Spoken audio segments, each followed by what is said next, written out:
Welcome to another edition of Biblical Errancy Commentary, the series that takes a critical look at Scripture, pointing out its numerous errors, contradictions, and fallacies. This program teaches a kind of Sunday school in reverse by giving you the biblical information that you should have heard but didn't. With millions of Americans hearing a totally one-sided presentation of the Bible, balance is greatly needed. Only when people are given both sides of an issue can a truly objective analysis be possible. And here to provide the alternative perspective is the editor of Biblical Errancy newsletter, Mr. Dennis McKenzie.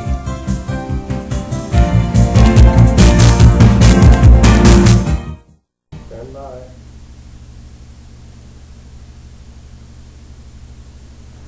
Welcome to the 16th edition of Biblical Errancy Commentary. We're pleased you've joined us. During this program, we will examine the most important statements in ancient literature made by non-Christians that supposedly prove Jesus really existed. Apologists place great reliance upon extra-biblical sources to prove Jesus really lived.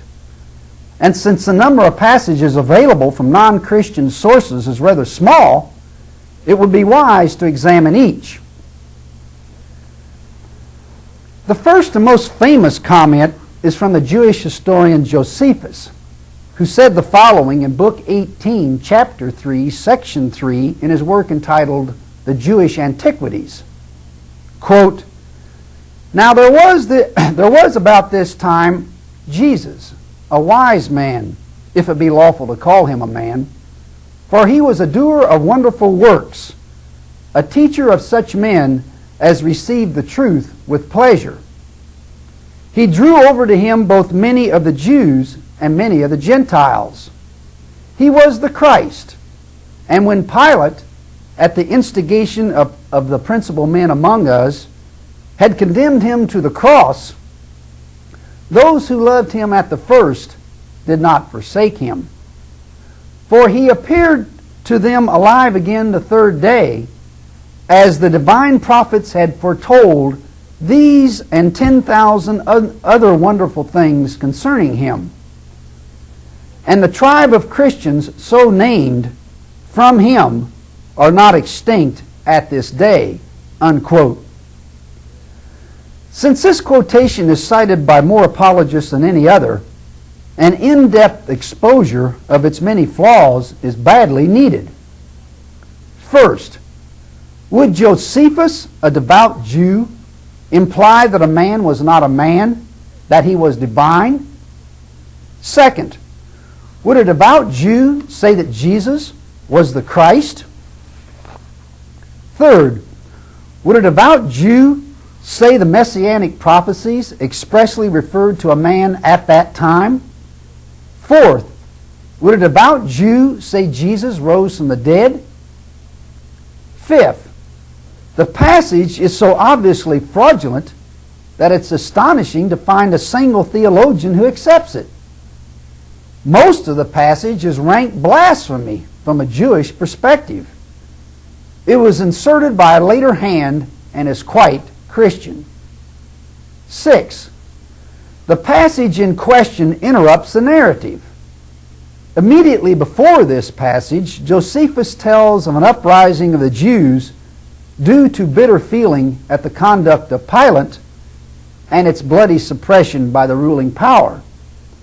The words that immediately follow the passage are, quote, "Also about this time another misfortune befell the Jews, and we are told of the expulsion of the Jews from Rome by Tiberius." Josephus was always careful to have a logical connection between his statements. From a rational point of view, Josephus had no occasion whatever to put the passage about Jesus in the connection in which we find it.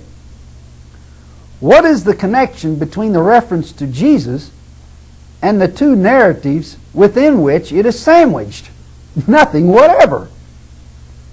Seventh, the Arabic translation of this passage is considered by many to be much more accurate.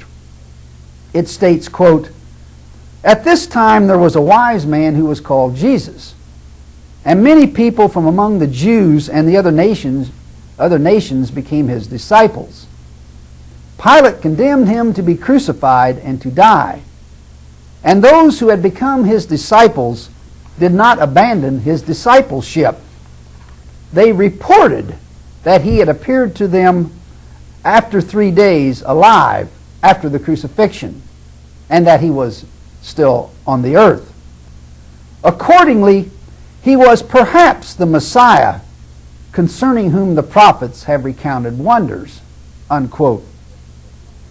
The differences in the two versions are striking.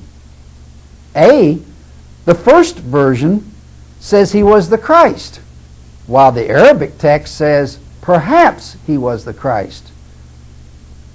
B, the first says he appeared to them alive, again, the 3rd day.